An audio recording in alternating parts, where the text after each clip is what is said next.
SCO की बैठक कैसी रही? एस जयशंकर ने पाकिस्तान के दौरे में किन मुद्दों का जिक्र किया? जयशंकर के पाकिस्तान दौरे को वहां के विशेषज्ञ कैसे देख रहे हैं? हम आपको विस्तार से बताते हैं। नमस्कार, मैं हूं रूबी।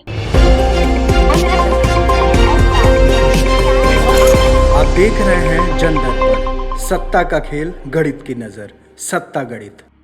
भारत के विदेश मंत्री एस जयशंकर सुबह सुबह पाकिस्तान में भारतीय उच्च योग के कैंपस में मॉर्निंग वॉक कर रहे थे। उन्होंने इसकी तस्वीर अपने एक्स अकाउंट से पोस्ट की। पाकिस्तान के राजनीतिक टिप्पणीकार कमर चीमा ने इस तस्वीर पर कहा, जयशंकर साहब को रात में अच्छी नींद आई, तभी इतनी सुबह सुबह जगकर मॉर्निंग वॉक कर रहे हैं। उन्होंने पूरे उच्चायोग को भी सुबह सुबह जगा दिया। जयशंकर और पाकिस्तान के प्रधानमंत्री शहबाज शरीफ के हाथ मिलाने की तस्वीर में भी भरोसा दिख रहा है। जयशंकर ने सप्लाई चेन की बात की, जो बहुत अहम है। उन्होंने बिल्कुल सीधी बात कही है। जयशंकर ने कहा कि ईमानदार बातचीत होनी चाहिए। जयशंकर ने पाकिस्तान को मुबारकबाद भी दी। एससीओ यानी कि संघाई कोऑपरेशन ऑर्गेनाइजेशन का 23वां सम्मेलन पाकिस्तान की राजधानी इस्लामाबाद में बुधवार यानी कि 16 अक्टूबर को संपन्न हो गया।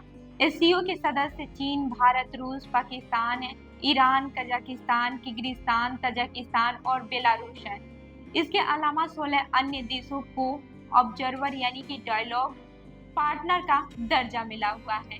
एससीओ समिट के लिए इन सभी देशों के प्रतिनिधि पाकिस्तान आए हैं और भारत से विदेश मंत्री एस जयशंकर गए थे। भारत से किसी भी विदेश मंत्री का यह पाकिस्तान दौरा करीब 10 साल बाद हुआ है। जयशंकर पाकिस्तान में चर्चा के केंद्र में है। पाकिस्तान के मीडिया में जयशंकर को लेकर काफी कुछ कहा जा रहा है। वहां के पत्रकार और पूर्व डिप्लोमेट भी जयशंकर को खासा तवज्जो दे रहे हैं। कई लोग हैरानी जता रहे हैं कि जयशंकर जिस अंदाज के लिए जाने जाते हैं, वैसा कुछ भी उन्होंने पाकिस्तान में नहीं कहा। अब बात करते हैं एस जयशंकर के भाषण की। कई लोग तारीफ कर रहे हैं कि एस जयशंकर ने पाकिस्तान को एससीओ के अच्छे आयोजन के लिए क्रेडिट दिया और मुबारकबाद दी। एससीओ को संबोधित करते हुए पाकिस्तान के प्रधानमंत्री शहबाज शरीफ ने चीन की महत्वाकांक्षी परियोजना बिल्ट इवन रोड की जमकर तारीफ की। शहबाज शरीफ ने कहा, चाइना पाकिस्तान इकोनॉमिक कॉरिडोर अब दूसरे चरण में है। मुझे लगता है कि इस प्रोजेक्ट को संकीर्ण सियासी नजरिए से नहीं देखना चाहिए। हमें न केवल क्षेत्रीय कारोबार को बढ़ाने की जरूरत है, बल्कि यूरेशिया को जोड़ने की जरूरत है। एससीओ को एस जयशंकर ने संबोधित करते हुए कहा, सहयोग पारस्परिक आदर और संप्रभु समानता के आधार पर होना चाहिए। क्षेत्रीय अखंडता और संप्रभुता के सम्मान से ही सच्ची साझेदारी मजबूत हो सकती है, न कि किसी के एक तरफा एजेंडे से। एससीओ का विकास और विस्तार अपने फायदे वाली नीतियों से नहीं हो सकता, खासकर ट्रेड और ट्रांजिट के मामले में। जयशंकर ने भले ही किसी भी देश का नाम न लिया, लेकिन भारत बिल्ट एवन रोड के तहत ही चाइना पाकिस्तान इकोनॉमिक कॉरिडोर परियोजना चल रही है और भारत इस पर आपत्ति जताता रहा है। यह परियोजना पाकिस्तान प्रशासित कश्मीर से होकर गुजरती है और भारत इसे अपनी संप्रभुता का उल्लंघन बताता है। अब बात करते हैं कि क्या कह रहे हैं पाकिस्तानी एक्सपर्ट।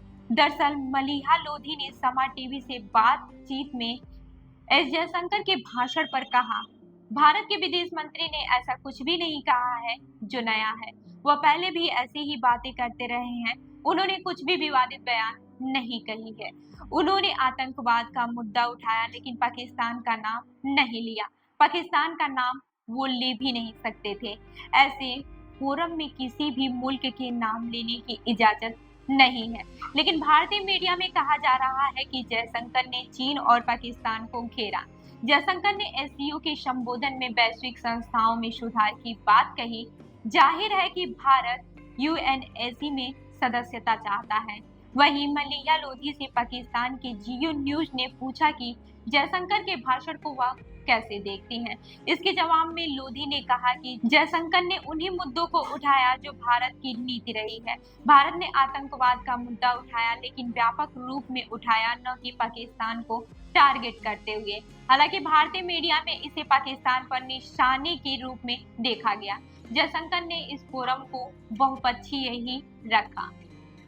पाकिस्तान के न्यूज चैनल 24 न्यूज से वहां के पूर्व राजनयिक मसूद खालिद ने कहा, जयशंकर का पाकिस्तान आना अच्छा है और हमने वेलकम भी किया। भारत और पाकिस्तान दोनों एससीओ के सदस्य 2017 में बने थे।